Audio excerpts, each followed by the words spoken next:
Other people are reborn into lives of luxury, but when I was reborn, all that was left at home was a single bowl of cornmeal mush. Other people start with cheat-like golden fingers, but I started without even having a body of my own. The whole village was waiting to see how this big fool would starve to death, but instead I dragged back a pile of game from the mountains, and everyone in the village turned green with envy. Given a second life, there's no way in hell I'm dying again. I opened my eyes to complete darkness. My body was so stiff I could barely move. Reaching out to feel around, I found wooden boards all around me. A coffin. I'm in a coffin. Just a second ago, I was still fighting for my life on the European battlefield. I took out 4 enemy soldiers before a drone chased me down and bombed me. My guts had been blown out, but now when I touched my stomach, it was completely intact, without even a scar. No, this isn't my body. Faint sobbing came from outside. Boo-hoo, Brother Fugui. It was a girl's voice. I haven't been buried yet.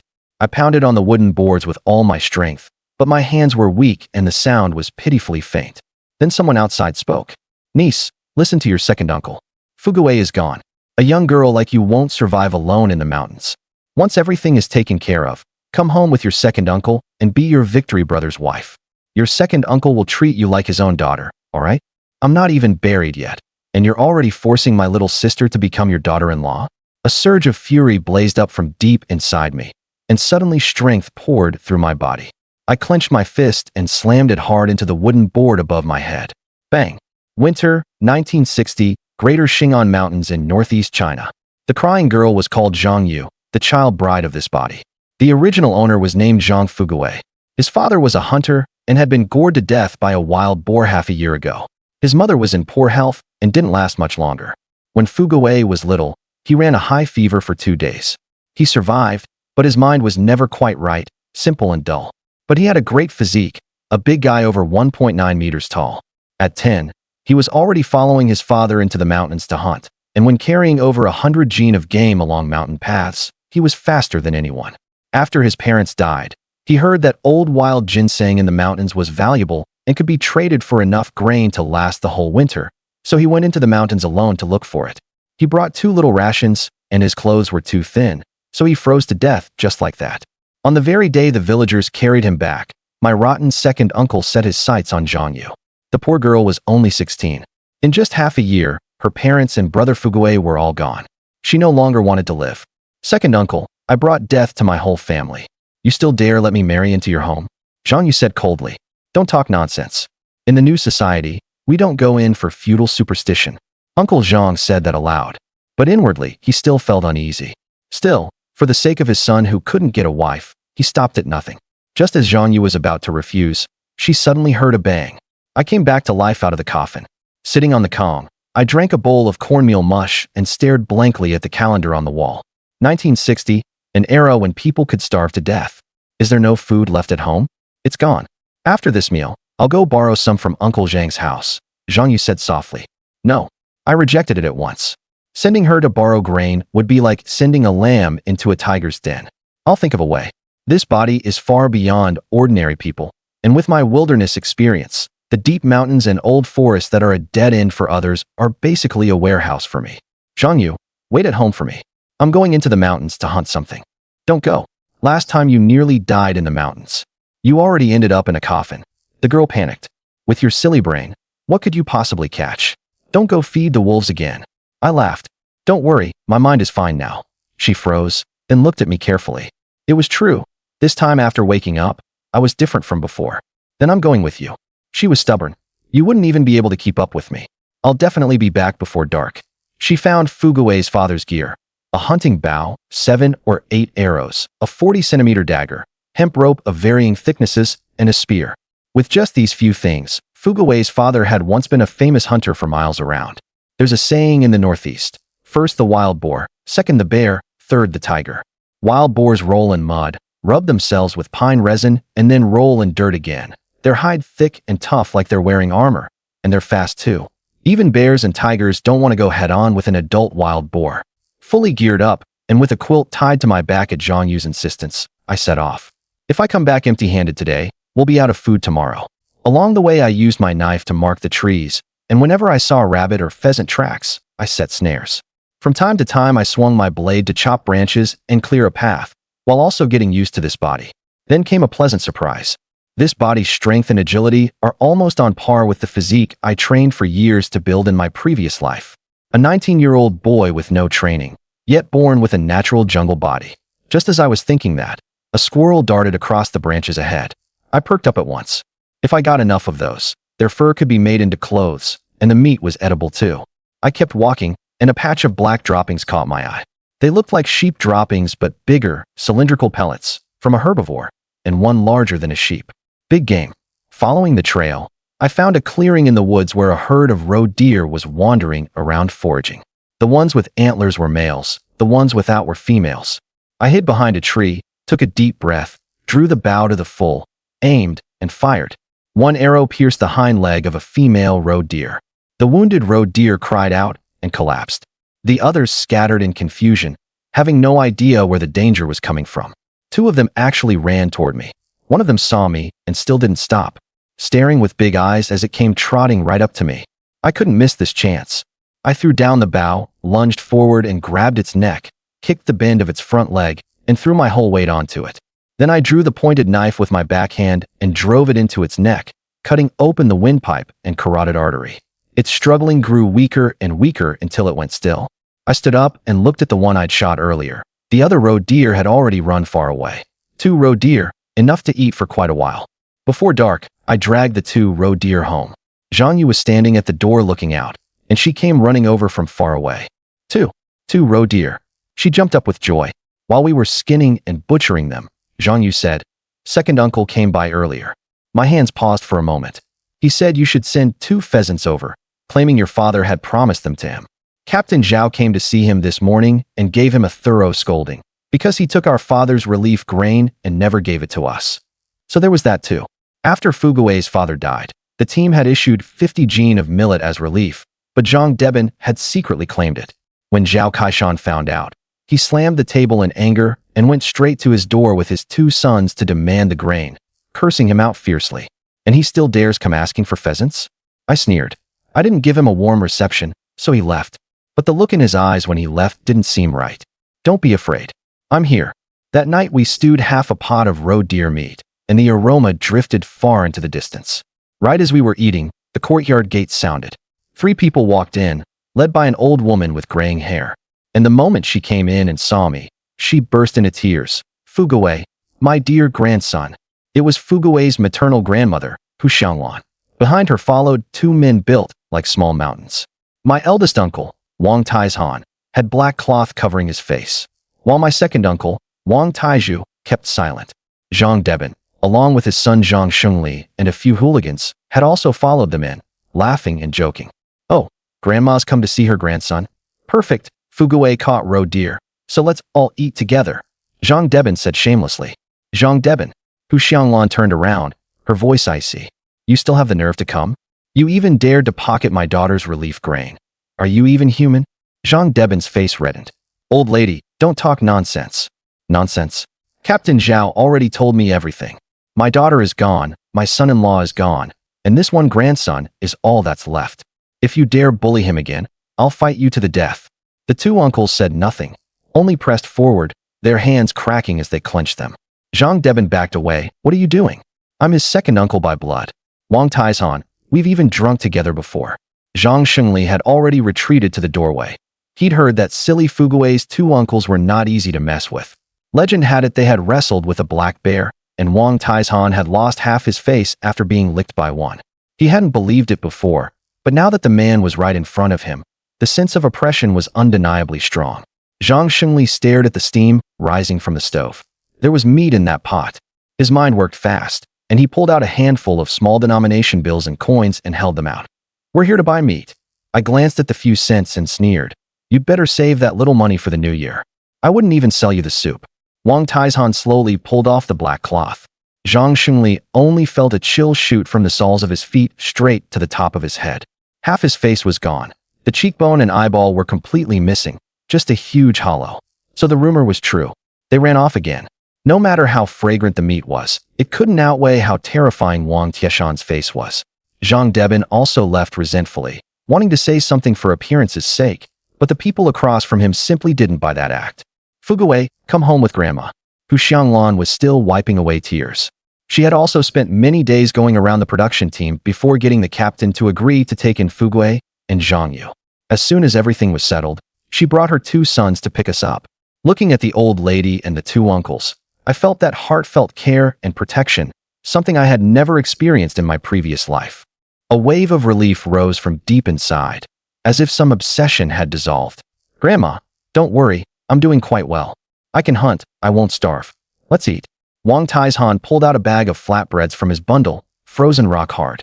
Zhang Yu heated the flatbreads in the pot and brought them to the table with the stewed meat and thin porridge. The sight of this meal left the 3 of them staring wide-eyed. "This child Fugui has changed quite a lot," Wang Taizhan said in a low voice. Without his parents, maybe the child finally came to his senses. Early the next morning, the 2 uncles set off home, and Grandma stayed behind with us. I dragged the sled to the town supply and marketing cooperative, wanting to sell a roe deer in exchange for some New Year goods, and buy cloth and cotton to make new clothes for Zhang Yu and Grandma. The supply and marketing cooperative wasn't very busy, and a slightly plump saleswoman was dozing behind the counter. I dragged the sack to the front of the counter. "Hello, do you buy mountain goods?" No response. "Hello?" I raised my voice. "Oh my, what are you shouting for?" She shrieked. "Do you buy mountain goods?" "What mountain goods?" She stared fixedly at the sack. "Roe deer. Roe deer." She immediately stood up and looked me over from head to toe. "Yes, we do. 3 mao per jean unskinned, 5 mao for clean meat, 2 mao for offal. That's a bit too little, isn't it?" I roughly knew that prices were low in this era, but it still felt too little. Before coming, I'd specifically asked around and found that pork was about 7 mao per jean. This was wild game, so how could it possibly be cheaper than pork? Suddenly, from the corner of his eye, he sensed the plump woman pursing her lips, her eyes darting slyly at him. Zhou understood. This woman was deliberately forcing down the price. So he hoisted the sack onto his shoulder and left. When he'd mentioned wanting to sell the roe deer yesterday, second uncle had told him that the supply and marketing cooperative might try to force down the price. Sales clerks often bought them cheap in the cooperative's name, then secretly resold them at a high price themselves. If the price is too low, go have a look around across from the supply and marketing cooperative. There will be people buying mountain goods there, and the prices are fairer too. Those were second uncle's exact words. The moment he stepped out of the supply and marketing cooperative, before Zhou could even look around, an old man in a black cotton jacket immediately came up to him. "Young man, what's in the sack?" The old man asked. "A roe deer." "Oh my, that's good stuff. So, how much do you want to sell it for?" "I'll take it." The old man narrowed his eyes in a smile, which made Zhou very uneasy. In his previous life, he had been a god of slaughter on the battlefield, but when facing ordinary townsfolk, he really felt a bit at a loss. "I don't know either, you name a price." As Zhou spoke, he opened the sack for the old man to see. The old man craned his neck for a look, then reached out, grabbed the mouth of the sack, lifted it, and bounced it twice. "Less than 50 jean. In the dead of winter, it has little fat and isn't thick, so you can get 20 jean of lean meat. Adding in the offal, plus a roe deer hide, I'll give you 45 yuan total. How about it? 50 yuan, and if I get more next time, I'll sell it to you again." Zhou said, holding up 5 fingers. "All right, you've got some spirit, kid. 50 it is. My surname is Sunday. They all call me Old Sun too. I often come here to buy mountain goods. If you don't see me, you can go find me at the non-staple food store at the end of the street." As he spoke, he counted out 10 5 yuan bills and handed them to Zhou. This was the first pot of gold he had earned since his rebirth. Zhou tucked the money into his coat. Old Sun too had just dragged the roe deer back to his shop and, at the best market prices, helped Zhou buy a sled full of New Year's goods. Zhou packed the smaller items into a burlap sack and tied it up securely with rope. There were still 20 yuan left, and Zhou wondered what else to buy, so he asked Old Sun too, "Do you have anything else good here?" "Well, that depends on what else you want." "Have any?" Zhou stared at Old Sun too and asked in a low voice. "Of course I do. How much do you want?" Old Sun too said nonchalantly. Zhou was taken aback, then remembered that it was now 1960, and were things you could buy on the black market, not yet under strict control. "I'll just spend this 20 yuan on it. However much that buys is fine. Then I'll give you 6 kilograms. With that, he went back into the inner room and came out with a package, handing it to Zhou. "Be careful when you use it. Don't blow yourself up. Last year in Duku village, there was a guy who used it for blasting fish. He made the packets himself, but his workmanship was poor, and gas built up inside the packets. He rowed to the middle of the water, lit the and threw it into the water, then started rowing back toward shore. But that packet floated on the surface instead of sinking, and the waves from the little boat carried it along. And it kept following him until it exploded near the shore. The man's ears were blown deaf. Luckily, he was only blasting fish, so he only wrapped and didn't put nails or anything in it. Otherwise, it definitely would have killed him. "Don't worry, I know how to use it," Jotsong said. What a joke. He was an expert at using. By the time he dragged a whole sled full of New Year's goods back to the village, it was already past noon. By the wall at the village entrance, a few old men and old women were basking in the sun, half asleep. From a distance, they almost blended into the earthen wall. Only when Jotsong passed in front of them did they all open their eyes wide one by one. "Fugui, what are you hauling there?" an old man asked. Jotsong searched his memory and seemed to have no information about this old man, who was probably someone the original Fugui didn't know well either. So he didn't stop and kept dragging the sled. Nothing much, just a few New Year's goods. Watching Jotsong's back gradually recede into the distance, the crowd could no longer stay calm. "I heard this kid got something in the mountains." "Yeah, the pheasant at the captain's house was shot by Fugui. It made your mouth water." "A pheasant? Heh, you don't know, do you? He even got a roe deer." "I heard about it. Zhang Debin went to Fugui's house yesterday, and Fugui was stewing meat. In the end, Uncle Zhang Debin didn't get a single bite of meat." "Haha, does Zhang Debin deserve to eat meat? That rotten-hearted bastard. Tui, how about going to Fugui to trade for some meat?" An old woman asked her old man. "Get the hell out of here. Are you full and bored? Trade for meat, my ass." The old man kicked the old woman in the calf, and she immediately fell silent. Actually, it wasn't that she wanted to eat it. There were two little grandsons at home, each skinnier than the other, but their bellies were swollen as if inflated. A barefoot doctor who came to the village before said this was because they hadn't eaten meat, and that they would get better as long as they ate some meat. Or some soybean cake would do too. The pressed cake made from the residue left after soybeans are used to extract oil. What the doctor said was actually correct. This was malnutrition edema, or hypoproteinemia. During famine years, protein intake was insufficient, and many people would have lowered plasma protein levels. At this time, fluid inside the blood vessels could easily seep into the tissue spaces, including the tissue spaces of the gastrointestinal tract, causing gastrointestinal edema, affecting the normal function of the gastrointestinal tract, and resulting in symptoms of abdominal bloating. But where could any household get meat now? The village probably couldn't even find a single rat anymore. In the past, you could often hear dogs barking, but now that was gone too. Why couldn't you hear them anymore? Why else? People had eaten them. Work animals, plow oxen, mules, and donkeys, were property of the production team, so no one dared set their sights on them. But things like dogs and cats had basically long since been eaten up. Even the field mice and snake dens around the village had been dug out clean. These days, every household could barely get enough to eat. Yet Fugui not only had meat to eat, he had even gotten New Year goods. Previously, when Fugui had lost his parents and nearly frozen to death, the villagers still felt some sympathy for him, but there was nothing they could do. After all, in times like these, who wasn't uncommon? But after only a few days had passed, Fugui was already eating meat, and had even gotten a whole sled full of things, which made people feel a bit upset. Ignoring the envious looks from the villagers, Jotsong pulled the sled home, with a light sheen of sweat already on his head. He was thinking of getting a few dogs back. They could serve as hunting dogs, and when he caught something, they could also pull it back on the sled. Wonderful. Grandma Zhangyu, I'm back. As soon as Jotsong entered the yard, he saw Zhangyu dart out. Brother Fugui. So many things. Zhangyu helped pull the sled to the door, unloading while excitedly shouting. Oh wow, there's candy. Zhangyu held a small wax paper packet. Inside was the half-gene of bare-bottom candy balls Jotsong had bought, round with patterns like orange segments. Zhangyu stuffed one different from into Grandma's and Fugui's mouths. The effective range was at most 100 meters. Jotsong used the tip of a knife to pry off the casing, then stuffed the empty shell back in. Looking through the little hole for loading was straight, but the rifling was almost completely worn smooth. He still needed to get it when he had the chance.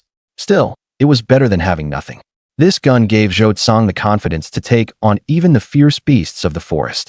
After organizing his gear once again and heading into the mountains, the knife and stayed on him, and everything else could be put on the sled. Jotsong also brought an extra axe. Dragging the sled along the mountain ridge, Jotsong had 2 loops of black cloth wrapped around his face, covering his mouth and nose. And the outside of the cloth was already covered with frost. Going into the mountains in winter consumed a great deal of physical strength, and if he went too far, he might not be able to return the same day. Fortunately, Grandma was now with Zhang Yu, so Zhou planned to bring back more big game this time before returning home. He struggled forward through the snow.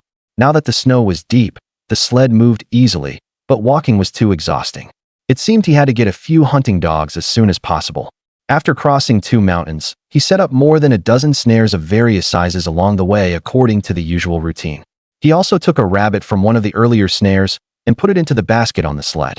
He kept walking until noon, and for some reason, whether the route was wrong or something else, he hadn't encountered a single living thing along the way. No pheasants or rabbits, nothing at all. Zhou found it a bit strange. Logically, he had gone this way last time too, and had even run into roe deer. Could it be that herd of roe deer had moved away? A gust of wind blew past, and Zhou twitched his nose. There was a crisp scent in the woods, but in that gust just now, there was the smell of blood. He turned to look upwind. There was a dense patch of forest there, and if he guessed right, there had to be something there. Zhou set down the sled's tow rope and equipped all his weapons. Loading it with slugs, carrying a bow and arrows on his back, a knife tucked at the front of his waist, and a spear tucked diagonally into the back of his waist. He slowly approached that patch of woods, and the silence along the way was almost absurd, as if Zhou were the only person left between heaven and earth. After going dozens of meters into the woods, he saw 2 dead trees fallen crisscrossed in a clearing, and the snow around them was clearly pressed flat.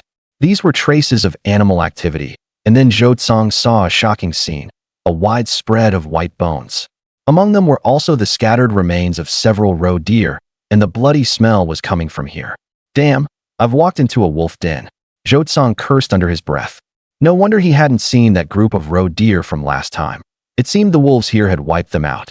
Several roe deer on the ground had had their bellies ripped open. Wolves like to start eating with the internal organs because they were high in fat. That also gave Zhou an opportunity. He pulled out his knife and quickly chopped off the 2 hind legs of a relatively intact roe deer, then dragged them away and left. Stealing meat from a wolf den. Getting out of here fast was the sensible thing to do.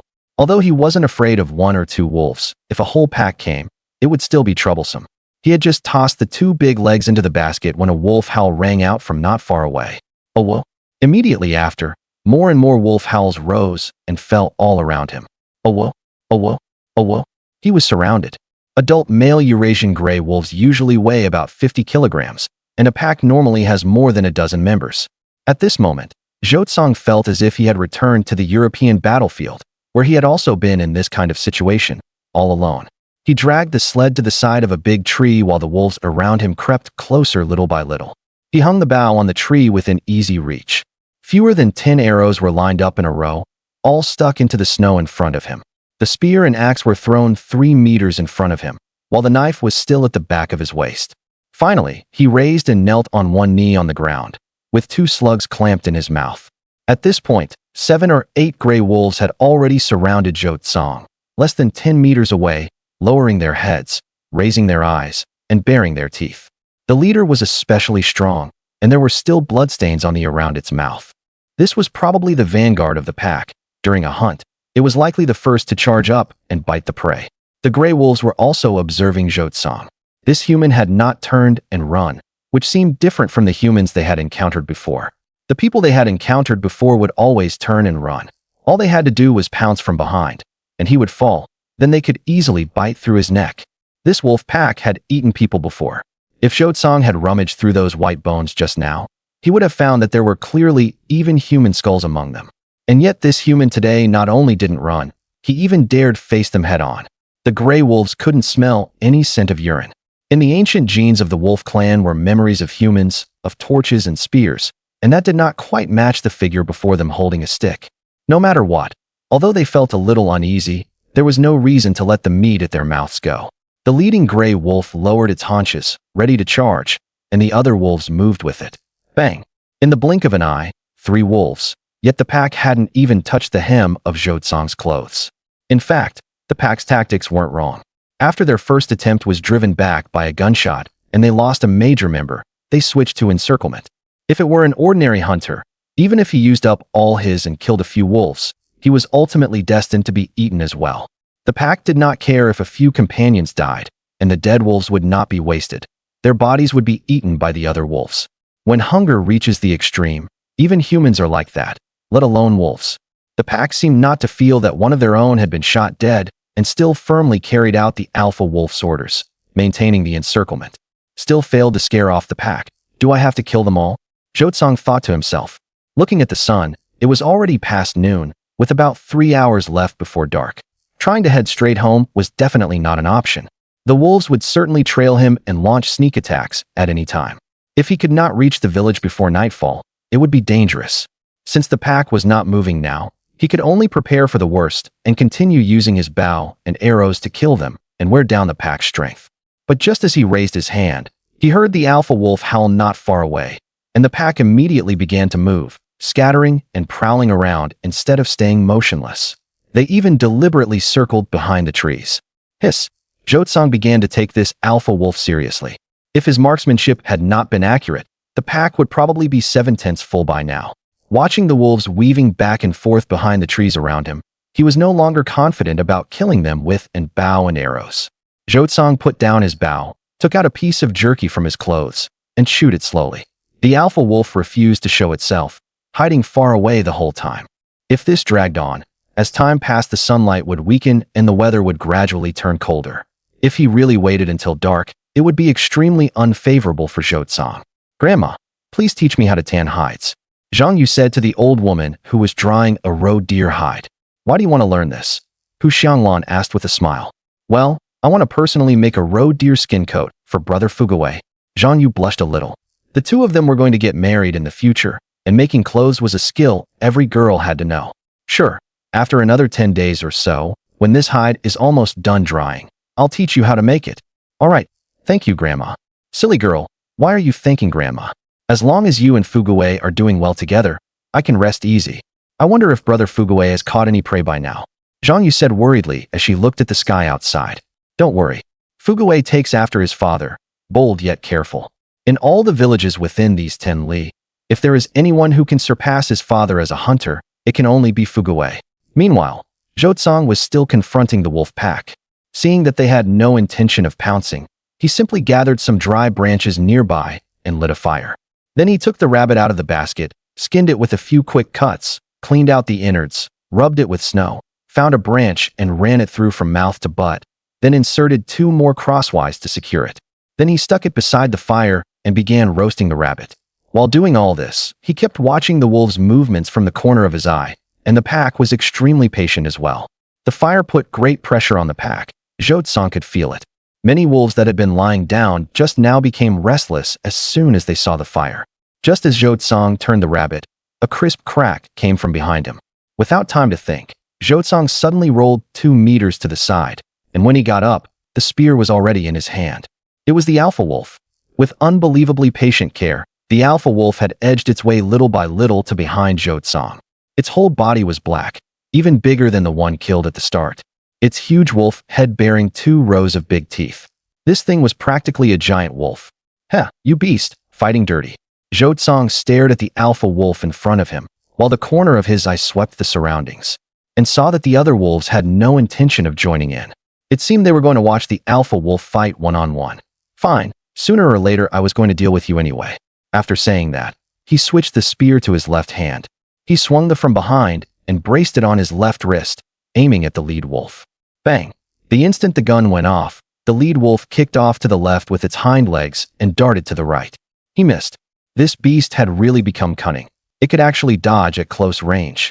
Before Zhou could reload, the lead wolf charged in front of him in 2 strides, opened its bloody maw, and bit at Zhou's chest. In the rush, Zhou only had time to thrust the straight forward horizontally, stuffing it into the wolf's mouth. Crack! The lead wolf clamped down hard on the and refused to let go, crazily jerking and shaking its head from side to side. It seemed to know this was Zhou most powerful weapon. As long as it snatched away this strangely shaped stick, this man would be dead for sure. Zhou dragged the sled forward with difficulty. When he entered the mountains, the empty sled had been easy to pull. But now, dragging the wolf carcass, he had to pull hard uphill, and downhill he didn't dare let go, so he could only pick his way along. Before he had even gone 2 li, the sky had already darkened. "Can't keep going. I have to make camp as soon as possible. Looks like I'll have to make do for the night in the mountains." Zhou thought silently to himself. The temperature was getting lower and lower if it snowed. The nighttime low could reach -30 degrees, and if he didn't handle things properly, he could freeze to death. Zhou decided to build a lean-to. He found a wind-sheltered hollow in the hills. This was a birch forest. Zhou picked a spot that was a little more open, took out his axe, and started chopping trees, specifically choosing thin young white birches. With 2 or 3 swings of the axe, down came one. He found 2 more trees to serve as the main supports of the shelter, set a birch trunk horizontally at waist height, tied it securely with hemp rope, then leaned other pieces of wood against both sides in an A-frame shape, forming the basic shape of the shelter. Then he sealed off both ends with shortened logs, stuck some branches into the gaps between the wood, and then dug out a large pile of dead leaves from under the snow and heaped them on top of the shelter. The branches stuck in the gaps could help hold the leaves in place and keep them from sliding off. Then he spread a layer of snow over the leaves, leaving only a small door for entry and exit. And when sleeping, he could block the doorway with the sled. By the time the shelter was finished, it was already completely dark and snowflakes were drifting down from the sky. Zhou first snowfall since traveling to this era had finally arrived. Not too near and not too far in front of the shelter, Zhou piled up a ring of stones and lit a bonfire in the middle. He cut a large chunk of meat from the roe deer leg he had picked up from the wolf den and skewered it with the spear to roast it slowly. At this moment, the mountain forest was as silent as a ghost realm. Zhou gnawed on the dripping roasted meat, and he even remembered to sprinkle on a little crushed salt. Actually, in the northeastern mountain forests at night, wild beasts would all be asleep too, and the animals that hunted at night posed no threat to Zhou. The greatest danger was mainly the environment. The extreme cold could make a person rapidly become hypothermic. A person with hypothermia would first start shivering, which is the body's natural response and can generate heat. If it got worse, the trembling would become more violent, consciousness would grow hazy, and in the end came coma and then death. But for Zhou, with his wilderness survival training and battlefield survival experience from his previous life, let alone one night, even living directly in the forest for 2 weeks wouldn't be much of a problem. After gnawing off the fully cooked outer layer of roe deer meat, Zhou extended the spear back to the side of the fire to keep roasting it. The chunk of meat was too large, so he could only cook one layer and eat one layer at a time. After eating his fill, he added 2 thicker sticks to the fire, then raked out 7 or 8 stones heated until scorching hot, and used a stick to carry them into the shelter, lining them up along the side. The primitive man version of a heating device was now in place. These stones could keep giving off heat for at least 2 hours. Once they cooled down, he could go swap in a few more from the fire. Zhou crawled into the lean-to and dragged the sled over to block the outside. The wolf carcass on the sled was very effective at keeping out the cold wind, and the gap under the sled was packed full of snow. Inside the lean-to, there was already a thick layer of dead leaves piled up. Zhou wrapped himself in the cotton quilt and laid down in the pile of leaves. This kind of luxurious shelter might not be especially warm, but it definitely wouldn't let Zhou freeze to death.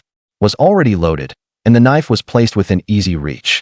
Closing his eyes, Zhou felt quiet and content, except that in his dreams he always returned to the battlefield, and he still often dreamed of enemies dying in his arms.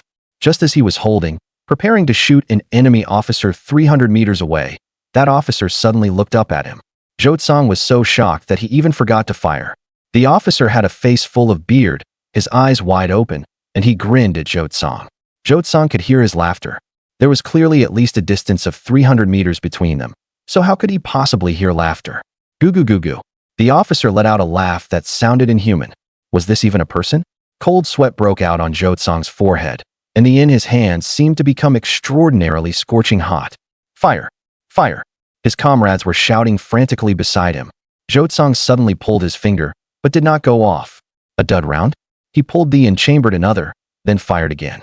It still didn't go off. Goo goo goo goo. The enemy officer was still grinning broadly, as if mocking him. He suddenly opened his eyes and grabbed the beside him. Who? So it was a dream. His fingernails still felt warm. It seemed he had touched the heated stones while sleeping. He slowly lay back down, about to continue sleeping. Suddenly, the laughter of that officer from the dream rang out again. The night passed safely without incident, and as soon as dawn was just beginning to break, Zhou crawled out of the lean-to. The heavy snow from the whole night had added another half-foot to the ground. The fire had not completely gone out yet, and the last piece of wood was still stubbornly burning. Seeing that the snow had already let up a lot, And also worried that Zhang Yu and Grandma were getting anxious from waiting, Zhou got up and packed up the sled, secured all the equipment such as the bow and arrows on it, and carried only a knife on him. Zhou heated up the flatbread over the remaining embers and ate it, then completely smothered the fire with snow, put on the tow rope, and dragged the sled down the mountain. After the heavy snow, the mountain forest was exceptionally hard to traverse, and sometimes he would step on tree roots or pits buried under the snow, stumbling and lurching forward with uneven steps. Finally, by the time the sun rose in the morning, he reached the hillside outside the village entrance. Looking at the thin curls of cooking smoke rising from the village chimneys, he could clearly tell which one was his home. Thinking of Zhang Yu and Grandma still waiting for him, Zhou dragged the sled faster and faster, wishing he could jump right in front of Zhang Yu at once and then enjoy the look of surprise in the little girl's eyes. Thinking of this, he couldn't help but blush a little in embarrassment. Zhou felt somewhat speechless about his current state of mind. After all, he had lived 2 lives, yet he cared about a little girl to such an extent. Though, to be fair, when he was blown to death by a drone in his previous life, he was only 27, and he had never even had a girlfriend before he died, which really didn't quite fit the mercenary tradition. From daybreak, Zhang Yu had been looking out toward the village entrance the whole time. After a few villagers sunning themselves saw her, they only offered a few words of comfort and then stopped talking. These days, there are very many who go into the mountains and never come back. Accidents happen from time to time. After several old hunters, including Fugui's father, the only one in the whole village who still dared to go into the mountains was Fugui. Zhang Yu felt as if a ball of fire were roasting her heart. Nothing absolutely must happen to her brother Fugui. Zhang Yu, who had been eagerly waiting, finally saw Zhou dragging the sled. Brother Fugui. Zhang Yu flew over like a sparrow. In that moment, all the waiting was worth it. Throwing herself into Zhou arms, Zhang Yu no longer wanted to hide anything, even if the villagers saw. Brother and sister, nonsense. Sooner or later, she would be Brother Fugui's wife. The whole village knew it. Goodness, Fugui, is this a wolf? Several villagers gathered around, staring at the wolf corpses on the sled in astonishment. They're so big. 4 of them. They're all big wolves, and this one is especially huge. An old man shouted. There are also 2 roe deer legs here. Everyone showed envious looks. A sled piled this full could probably be traded for enough grain to last a whole winter. Zhou rubbed Zhang Yu's hair and said, "All right, let's go home first. I'm hungry." Only then did Zhang Yu come to her senses.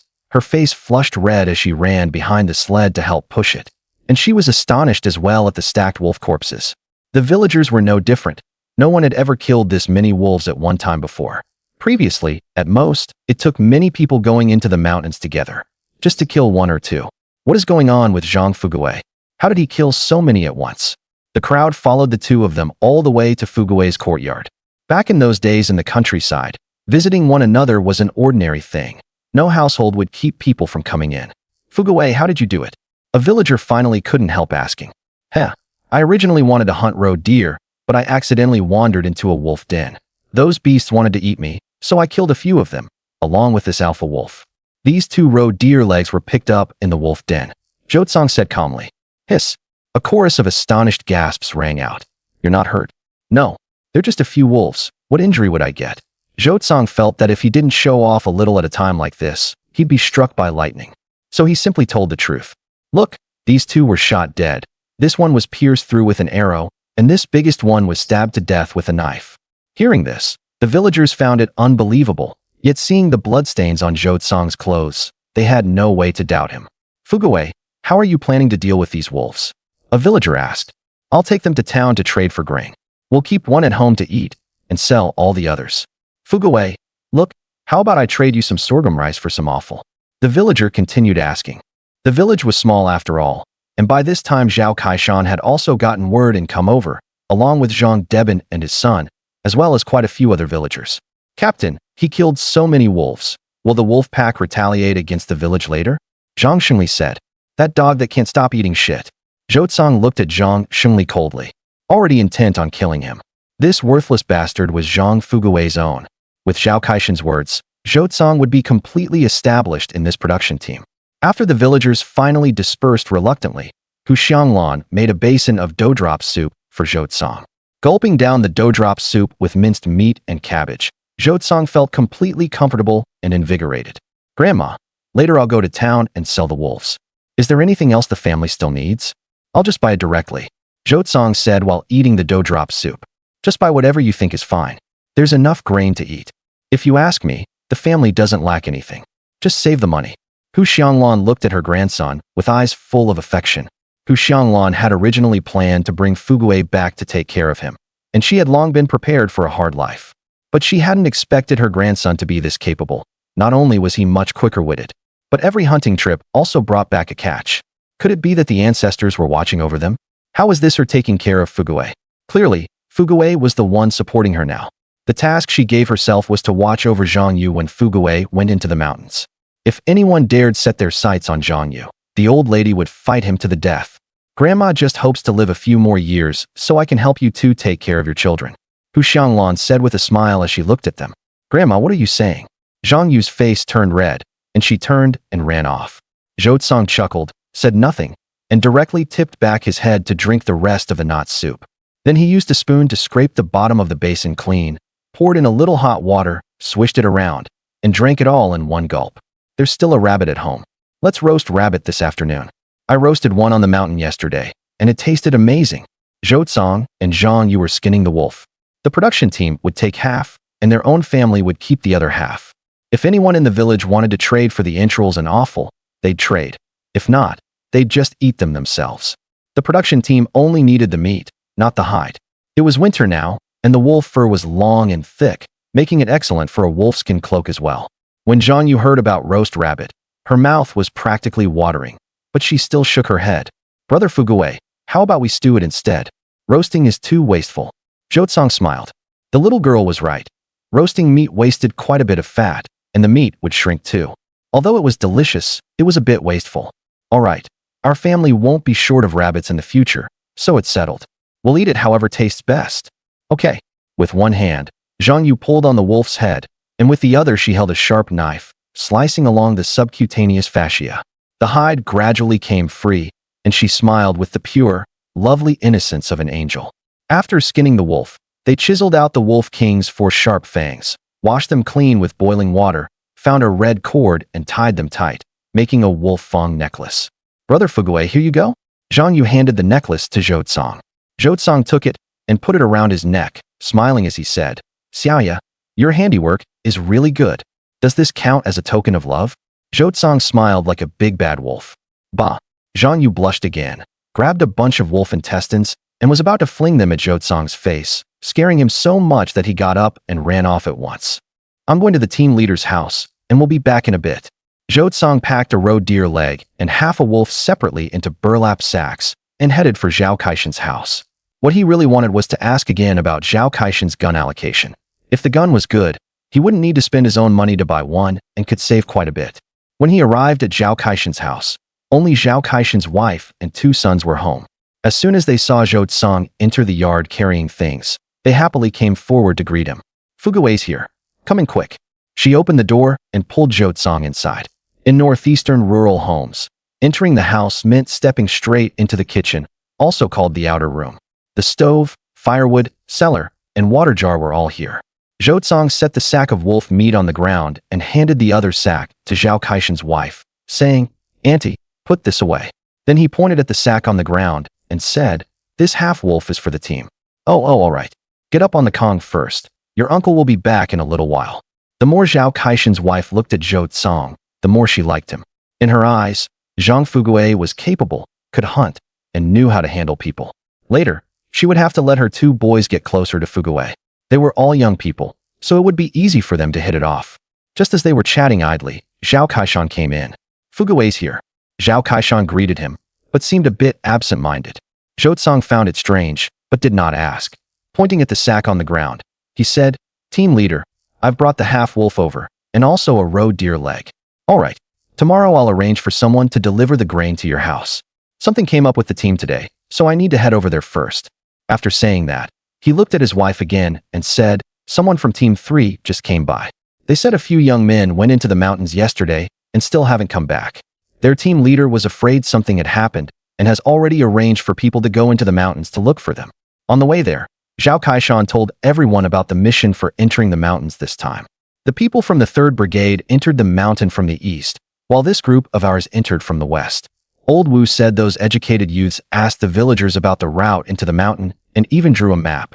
Their target was the area around Urdeo Ridge, so we'll first use the 3rd Brigade, our village, and the roughly 10-kilometer area between them and Urdeo Ridge as the main search zone. The thick snow crunched under everyone's feet as Zhou Tsang quickly caught up to Zhao Kaishan. "Captain, how many of them are there in total?" Zhou Tsang asked. 5, 3 men and 2 women. Zhao Kaishan said bitterly. It was as if even heaven was making things difficult for them. At this moment, snowflakes started drifting down from the sky again. "Why are there women too?" Zhou Tsang asked in astonishment. Those educated youths from the 3rd team, regardless of gender, are all arrogant, especially one named Zhou Xiaomei, who's always shouting that women can hold up half the sky. Zhao Kaishan said with a wry smile. What did they go into the mountain for? What else could it be? They wanted meat. Food is even tighter in their 3rd team, and those educated youths are already being given priority, but they still always say they don't have enough to eat.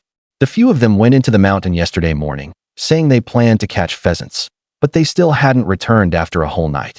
Their captain, Wu Changjiang, was afraid something had happened, so he already took people into the mountain to look for them, and at the same time sent someone to find me, hoping we could enter from this side and take a look, so the chances of finding them would be much better. Did they bring a gun? They did. One of the educated youths has some connections and knows how to use a gun. They borrowed one Type 56 rifle and 20 rounds of from Old Wu.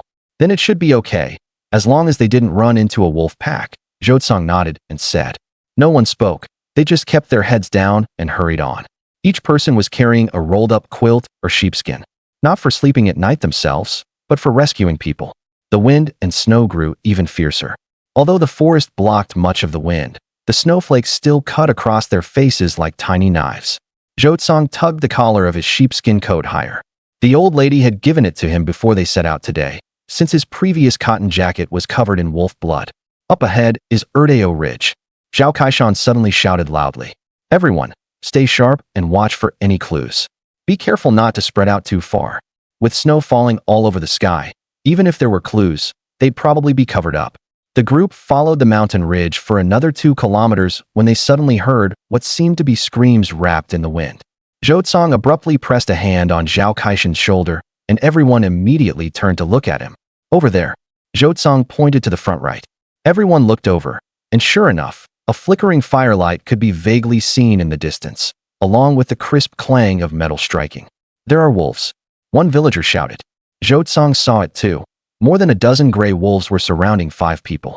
One of them kept firing a gun, but there wasn't a single wolf lying on the ground. Though fortunately, each shot could scare the wolves back a little, only for them to circle in again after a while. The other 2 men held torches, protecting the 2 girls in the middle. Don't shoot. Be careful not to hit the educated youths by mistake. Zhao Kaishan shouted. Charge over there, then fire when we're closer. A few villagers hesitated slightly, but Zhou Tsang had already dashed forward like a leopard, with Zhao Kaishan right behind him, and the rest could only hurry to follow. The wolf pack was startled by the few people who suddenly charged in. They had never encountered humans charging at them like this before. Zhou Tsang looked at the educated youth who was trembling while firing and felt a bit speechless. This guy's marksmanship was really hard to praise. It looked like he hadn't hit a single wolf. There wasn't even a spot of blood on the snow. The arrival of the rescue party invigorated the several educated youths, and they immediately started shouting loudly, as if to scare off the wolf pack. The first thing Zhou Tsang and Zhao Kaishan did after rushing in was turn around and take aim. The other 3 armed villagers made the same move. 6 guns against more than a dozen wolves. Zhou Tsang felt there was no pressure at all. Following the principle of saving some, he did not rush to fire. Bang, bang, bang, bang, bang.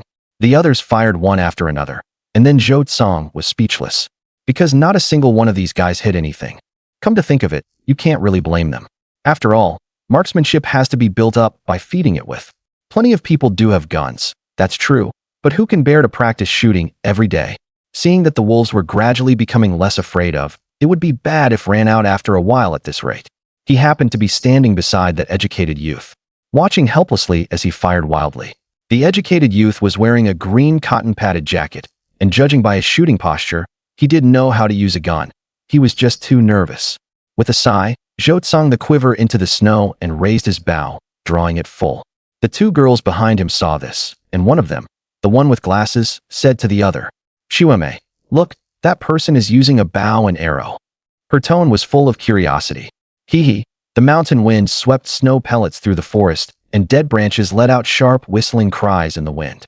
At this moment, everyone was sitting around the fire warming themselves.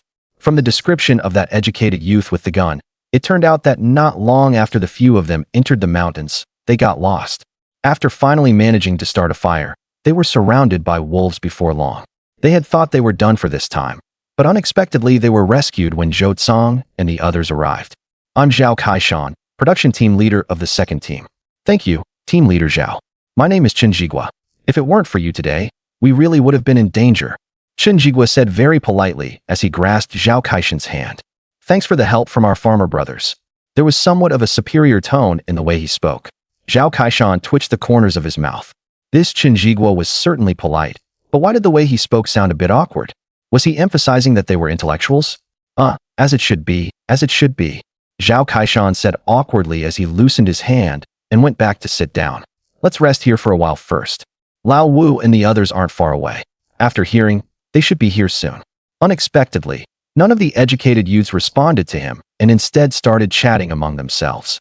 Jigua, we've really struck it rich this time with so many wolves. That's enough to eat for many days, right? One educated youth said happily. We'll keep some and send the rest to the county. I'll find someone to deal with them and trade them for some grain. It should be enough for us to eat all winter. Hearing this, the male and female educated youths all chirped excitedly. Shuame, I haven't had meat in a long time. How about we roast some to eat? Zhou Shuame said nothing, but the rumbling sounds in her stomach had already made the decision for her. She glanced at Zhou Tsang. This young villager had hardly looked at her from the very beginning, and that made her very uncomfortable.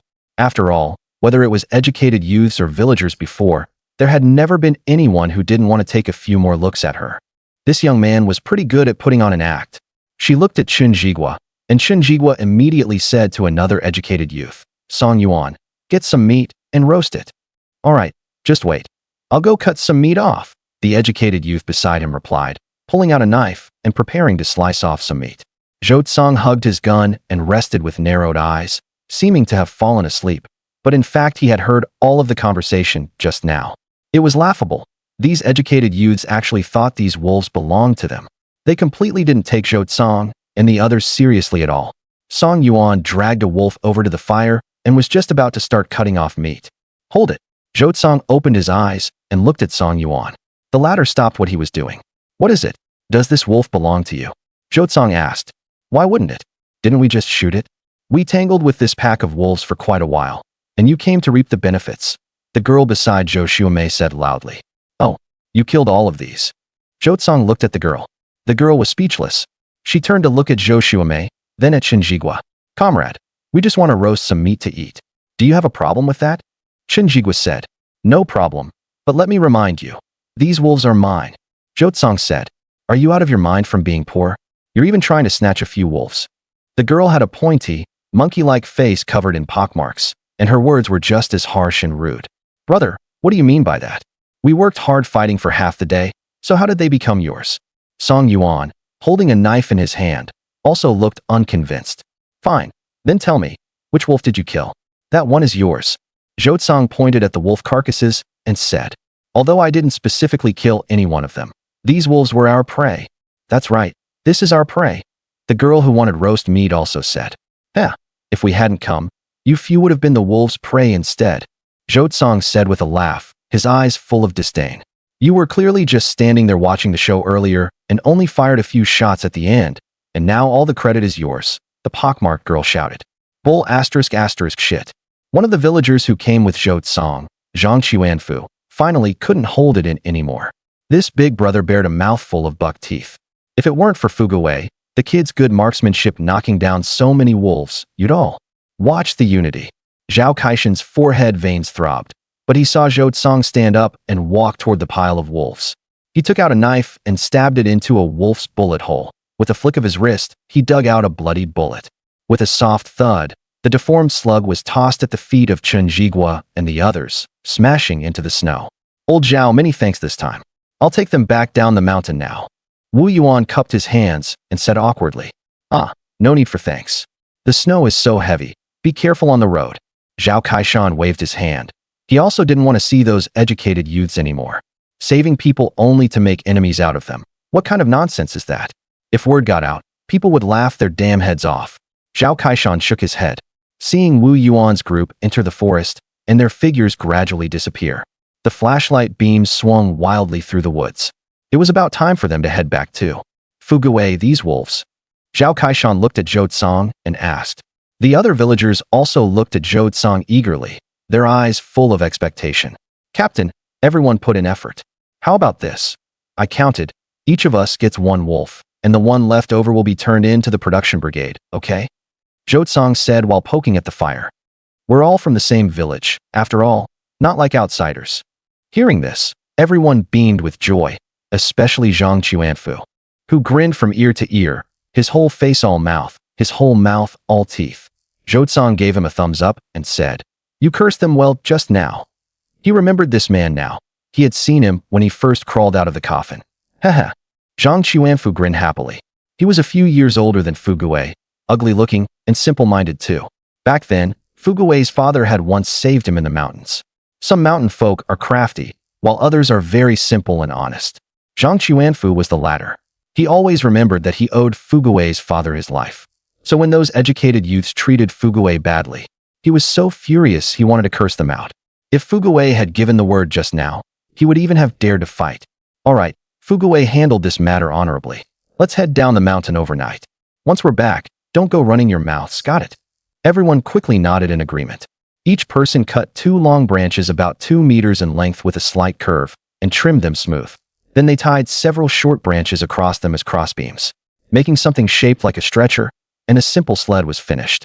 Then they secured the wolves on it and dragged it along with vines so it could slide. This was much easier than carrying them on their backs. It also made it less likely to lose balance and take a tumble. After figuring out the direction they had come from, the group slowly moved forward, dragging the wolf carcasses. Thinking about bringing meat back home for their families to eat, everyone was filled with strength. Zhao Kaishan dragged 2 wolves and looked at Fugui clearing the way ahead, feeling pleased as punch. He had never imagined that bringing this kid along would lead to such a huge haul. Sure enough, he hadn't misjudged him. Suddenly, Fugui stopped walking, and Zhao Kaishan and the few people behind him stopped as well. What's wrong, Fugui? Tired? Want to rest a bit? Zhao Kaishan asked. There's something here, Zhou Tsang said coldly as he looked around. What? The others all nervously glanced around in every direction. It was pitch black all around, and in these deep mountain woods, anything out there was scary. Zhao Kaishan swept the flashlight around but didn't find anything. Over there, Zhou Tsang pointed to the right. Zhao Kaishan twisted the front of the flashlight, adjusting the beam, and shone it in the direction of his finger. In the darkness, a pair of green eyes appeared before everyone. Good lord, it's a tiger. Zhang Chuanfu's legs went weak, and he plopped down on the ground. This beast has been following us for a while, Zhou Tsang said.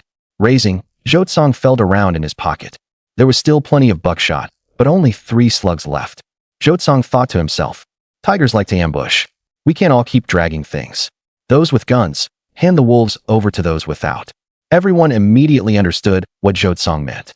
At a time like this, the ones with guns had to take on guard duty. Tigers like to ambush from behind. Captain, you lead the way in front, and I'll guard the rear, Zhou Tsang said. No, I'll go to the back. No matter what, I'm still a cadre. How can I let a kid like you go to the most dangerous place? Fine then, we've got 4 guns total. 2 people go to the rear, 1 stays in the middle, and I'll take the front. Remember, if the tiger comes, shoot first. Don't worry about whether you hit it or not. After redistributing and tying up the wolf carcasses again, the group continued forward. Zhou Tsang quietly pulled a cloth bundle from inside his coat. And when he opened it, inside was a lump of something that didn't quite look like meat, nor quite like sinew. He poked at the lump a few times, then dug out some blood clots from a wolf carcass, warmed them in his hand until they thawed, and smeared them on it. Then gently set it down under a nearby tree.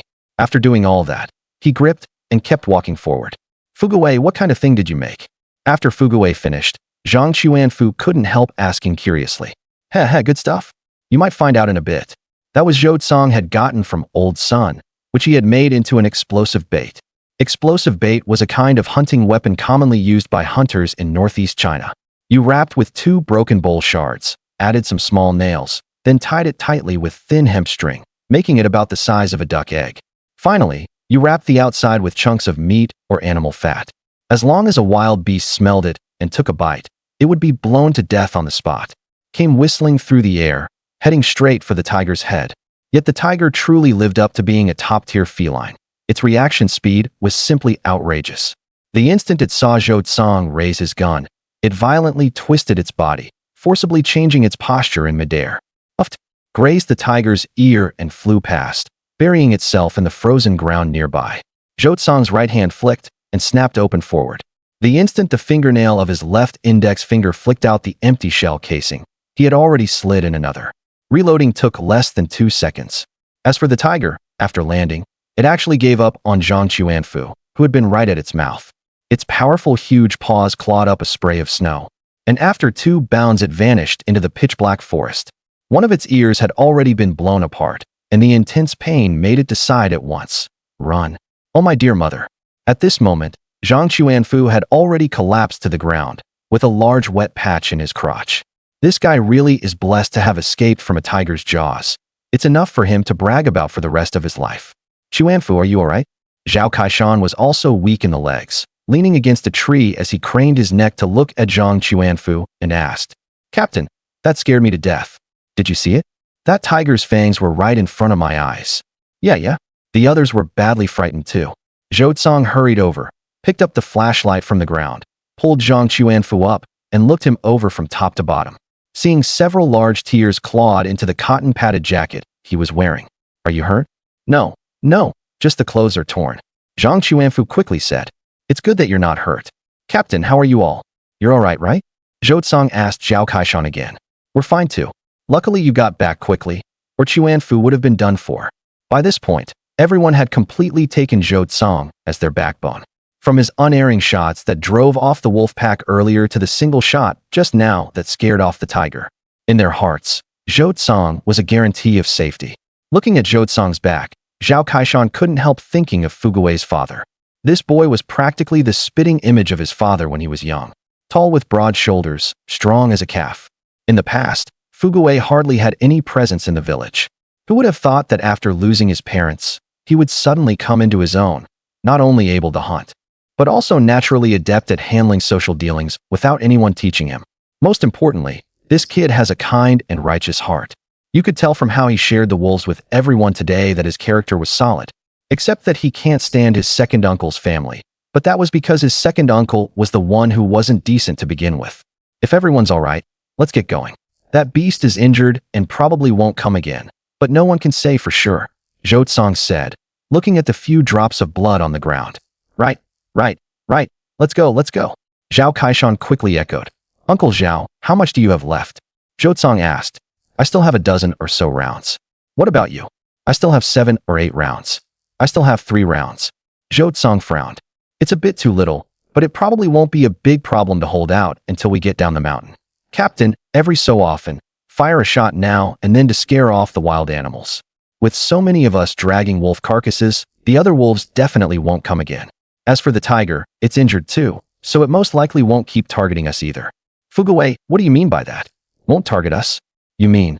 Zhao Kaishan caught the hint in Zhou Tsang's words. This tiger's belly is caved in from hunger. If it didn't get any advantage from us, where else could it go? Damn, old Wu and the others. Zhao Kaishan had just wanted to say they should go save them, but the words stopped at his lips. He simply didn't have the ability to save anyone. They could only rely on Fugui. Captain, don't think about it. There's no way to save them. Think about it carefully. If all of us go, even if we can figure out the right direction, we still won't catch up to them. In these mountains and forests, this is the tiger's turf. A distance that takes us an hour to run, the tiger can cover in 10 minutes. By the time we get there, the tiger will have already eaten its fill. If I go by myself, I'm confident I can find them quickly, but what about the rest of you? What if the tiger is still lurking in the dark, watching us? Sigh, you're right. Actually, I originally wanted to find old Wu and regroup with him before going down the mountain. But after those educated youths made a fuss, they left on their own. Let's go.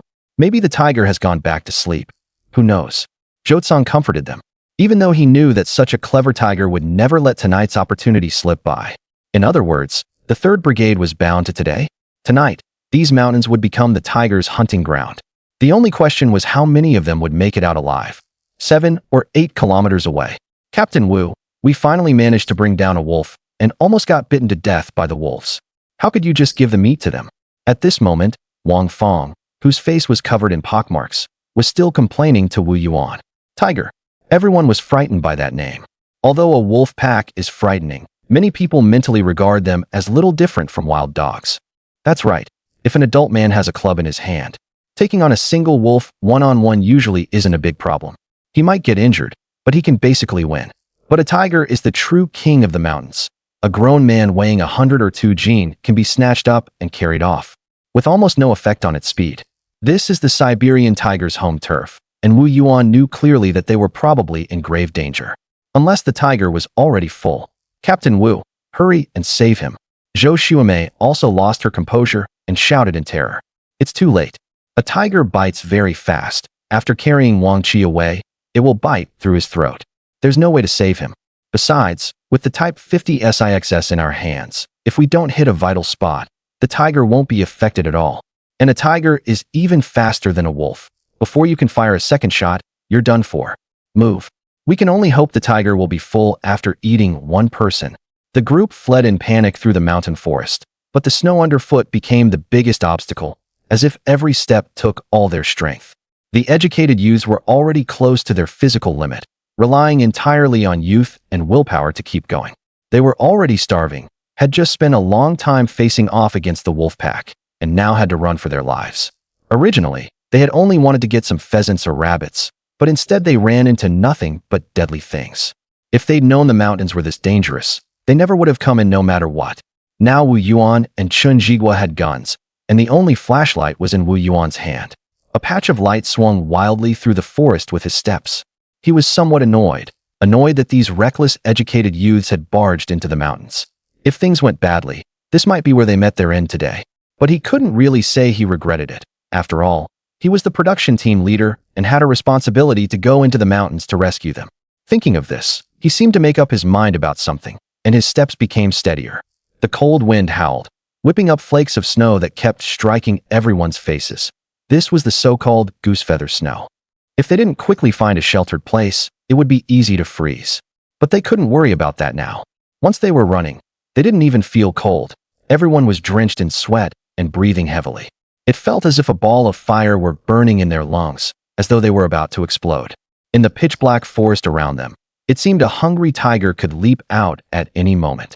A bone-deep terror gripped everyone, and this fear could make people lose their reason. See, Captain Wu, let's rest a bit. I can't go on, I really can't. Wang Fong and Zhou Xuemei leaned against a pine tree, supporting each other. The men in front also stopped and panted heavily, though they were only a little better off than the two women. Chen Jigua's eyes flickered. He glanced at Zhou Xuemei and said, "Let's rest a bit. If we keep running like this, we won't get far. If we don't get eaten, we'll first die of exhaustion." "Fine, rest for 5 minutes.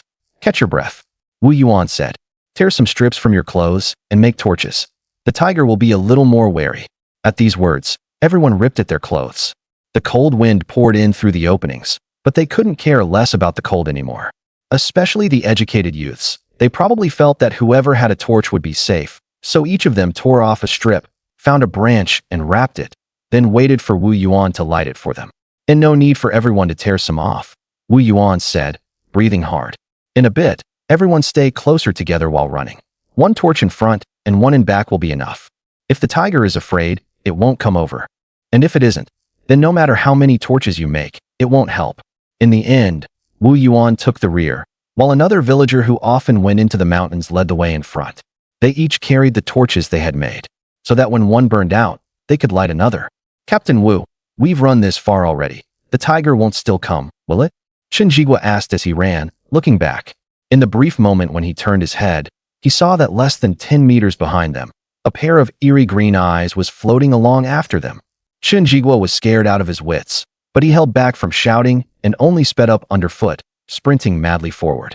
"Probably not, but we still can't let our guard down. Even if we make it into the village, we still can't say we're safe." Wu Yuan still had no idea that the king of hell was already beckoning to him. Looking up, he saw that Chen Jigua, who had just been talking, had already run to the very front. A sudden sense of unease rose in his heart. Right after that, he felt someone grab the back of his collar and yank him backward with such force that he couldn't put up any resistance at all. His whole body flew backward out of control. Ouch! Wu Yuan shouted, and before he even hit the ground, he raised the Type 56 *** in his hand and fired a shot backward over his shoulder. Bang! It sounded above the tiger's head, startling it. The early morning sunlight filtered through the snow on the branches and shone on Zhang Chuanfu's face. He squinted, carefully feeling the warmth of the sunlight. Not dying in the mountains really feels good. Looking at the village not far down the mountain, everyone heard Zhang Chuanfu's sigh of emotion and couldn't help nodding one after another, all feeling like they had survived a disaster. Fugui saved my life, and his father also saved me once. I owe their family 2 lives. How am I supposed to repay that? Zhang Chuanfu lowered his head and thought silently. How can anything repay someone for 2 lives? And this wolf meat too. If Fugui weren't capable, today we'd either have fed the wolves or fed the tiger. How would we even dare think about eating meat? In these damn times, every household can barely get enough to eat. He himself was about the same as everyone else. The whole village was poor as dirt, with nothing much to give Fugui. But he still had some strength in him, so being able to help Fugui with some work would be good too. Thinking this, Zhang Chuanfu seemed to have made up his mind, and strength returned to his steps. Everyone go home first and get some good rest. Then come to my house for a meal this afternoon. Zhao Kaishan shouted loudly. This trip had yielded a lot, and the few people he had brought along were already members of his inner circle in the village, not outsiders. And now there was one more, Fugui. This kid was practically his lucky star. Ever since he'd gotten involved with Fugui these past few days, he'd had good luck the whole time. Although people now stressed smashing feudal superstition, in this remote mountainous region of northeast China, ordinary people generally still held many things in awe. For example, who would dare show disrespect to the household guardian spirit? Or who would dare try cursing the earth god a couple of times in the mountains? After these past few days, Zhao Kaishan had already begun to regard Fugui as a young man worth cultivating, though he himself didn't know exactly what he could teach Fugui. But at the very least, taking over his position as production team leader in the future should be possible. Hearing that the captain was treating them to a meal, everyone gladly responded. Zhou hesitated for a moment, but agreed as well. He had never planned to become some aloof sage anyway. He only wanted to live his little life steadily and peacefully. Now that he had a chance to integrate into the group, there was no reason to refuse. After entering the village, the group gradually dispersed. Zhou returned home, and Zhang Yu immediately came flying out to greet him. Brother Fugui, you're back. You must be hungry, right? The meal will be ready soon. The little girl was always full of energy, chirping non-stop like a bird. I really am hungry. It sure was no small amount of chaos through the whole night. Zhou smiled and dragged the wolf carcass behind him over to the side of the yard. You killed another wolf? Brother Fugui is amazing. Little girl, it wasn't just one wolf. Let me tell you, we ran into a tiger. Zhou went to wash his face in the basin, smiling as he wiped himself off. Hu Xianglan set the food on the Kong table and asked worriedly, what? A tiger? Then are you all okay? We're fine. It just almost bit Xuanfu, and I drove it off with one shot, Zhou said calmly. He suddenly remembered that he'd only had the gun for a few days, and the slugs were already almost used up. He needed to make a trip to Old Sun and see if he could get some more. Sitting down on the Kong, breakfast on the table was steamed buns and thin porridge, plus a large bowl of meat sauce, boiled cabbage, and a plate of cooked roe deer meat sliced into pieces. The meat sauce was made by Hu Xianglan, who picked the meat off the roe deer bones, chopped it up, and stir-fried it with soybean paste. Usually it could be eaten with rice or steamed buns. It would be even better with vegetables for dipping sauce. After traveling to this era, it had basically been coarse pancakes and thin porridge.